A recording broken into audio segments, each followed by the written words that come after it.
It's not a big deal. We can handle it. Hey everybody, this is Chachi, and I've been playing Goldlewis on Hitbox since release. I finally got to a point where I could do all of his inputs consistently, and I want to make this video to show my findings and hopefully help out you Goldlewis players as well. So, first two moves I want to go over is the half circle forward and the half circle back Behemoth Typhoons. There's two important things that you have to know about doing any Behemoth Typhoon. The first one is you have to hold the last input till you hit a hard slash. So for example, if I do half circle forward and hard slash, and I let go of the forward before I press hard slash, it won't come out. So this is unlike other moves like the machine gun or his mine, because you can actually let go of the last button and hit slash and it'll still come out. But if you do that with the Behemoth Typhoons, they'll never come out.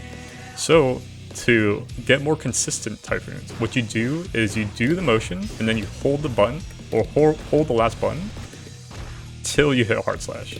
And if you do that, it'll come out every single time. See that?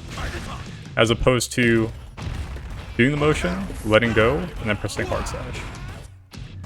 The second most important thing is when you're doing your Behemoth Typhoon, let's say you're doing the half circle forward one, you have to get at least two inputs of the in-between areas of that Behemoth Typhoon. So for half circle forward, you need to get the left input, you have to get two down inputs, doesn't matter which ones, and you have to hit the right input.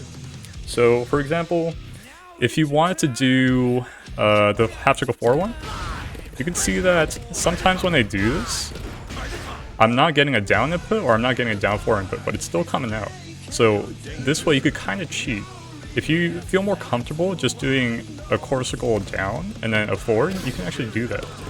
So it'll look something like that or something like that. You just have to get any of the two bottom inputs before you hit forward and button. And same thing for the back input as well. So it's very lenient and you can be sloppy. The most important thing is that you get two inputs in between and you hold the last movement button until you hit hard slash, like so. The next two moves I want to go over is the half circle up Behemoth Typhoons. Now that we know that you can be sloppy with your inputs, we can actually use a shortcut to get these to come out more easily. So if you want to use your left hand, I'm doing quarter circle forward, then up, and hard slash. So it looks like this. The easier way to do it, if you want to use two hands, you can do quarter circle forward with your left hand and just only press up and hard slash with your right hand. So this makes it so that it's very difficult to jump while you're doing this input.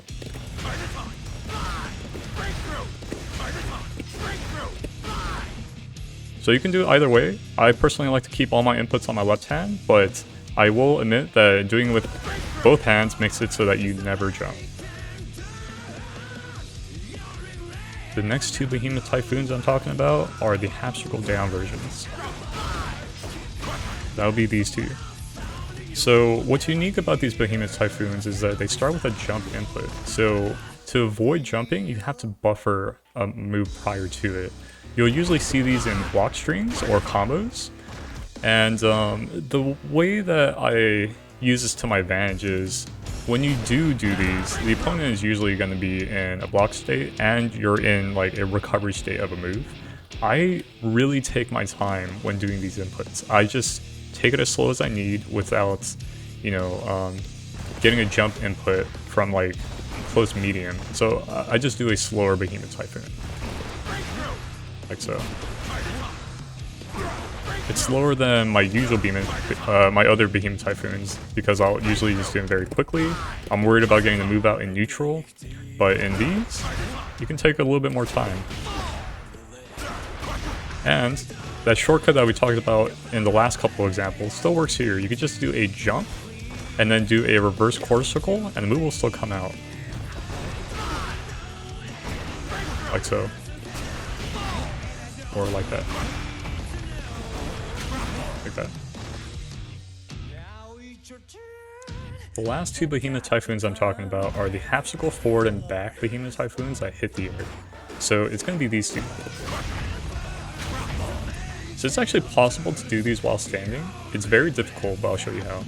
It's forward with your left hand, up with the right hand, left with your left hand, and then hard slash with your right hand. So it's like a double plink. It'll look like this. You can do it in reverse for the other side. It's actually very difficult. I don't see myself doing this very often because of the very unique input method. But it's there if you want to try it out.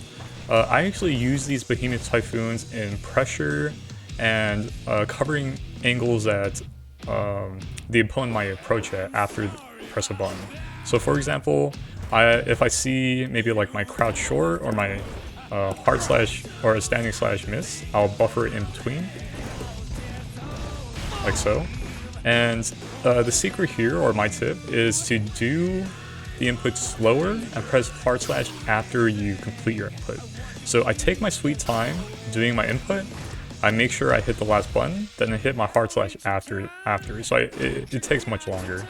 And the reason this works is because you're always buffering something in between the inputs, like so. And if it's in a pressure string, it'll look something like this. You see how slow I did that last Behemoth Typhoon? Just take your time, make sure you do your input, and then press hard slash after, and you'll see that it comes out very consistently. The last two special moves I'm talking about are these supers. He's got two of them. The laser beam one, I don't really have any tips. It's just the chorus will go forward twice into a kick. That'll come with practice. The other super, however, I have some tips. There's two ways to do it. You could do a half circle back, forward and punch, and it'll come out. Or you could do a 360 with a punch, and that'll come out as well. So I prefer doing the 360 method because you can do the same motion regardless of what side you're on.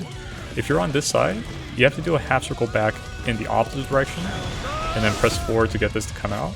But for the 360, I can do this input on this side, the very same input on the other side, and it'll come out regardless.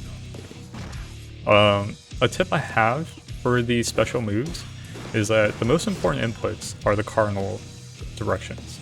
What does that mean? That's left, right, down, and up. So that means you don't have to really worry about the corners for these special moves. You just have to hit the cardinal directions. So for example, the half circle back version, if I do forward, down, left, and right, and punch, it'll still come out. See that? Same thing applies for the 360 version. If I do left, down, right, and up and punch, it'll still come out. Like so. So this means you can be a little fudgy with the inputs as long as you get the cardinal inputs in. Another quirk is that the down input doesn't matter as much if you're doing either of these, as long as you hit two of these down inputs or one cardinal down. So you can do something like this. I hit down so it still comes out. Or there's instances where I'll miss the down input in my half circle forward and it'll still come out. What's most important is that you get the left, right, and up cardinals for sure. How I like to do these, there's two ways. I'll roll my hands and then I'll press the up and punch at the same time. So you can do that.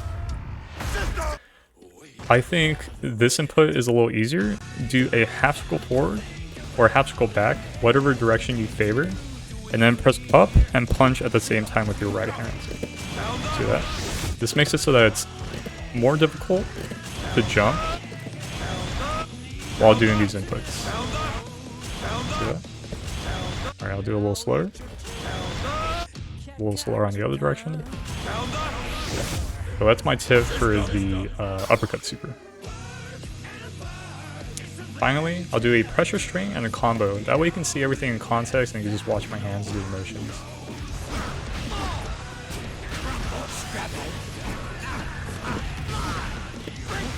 There you go. Pressure. Let's do a combo.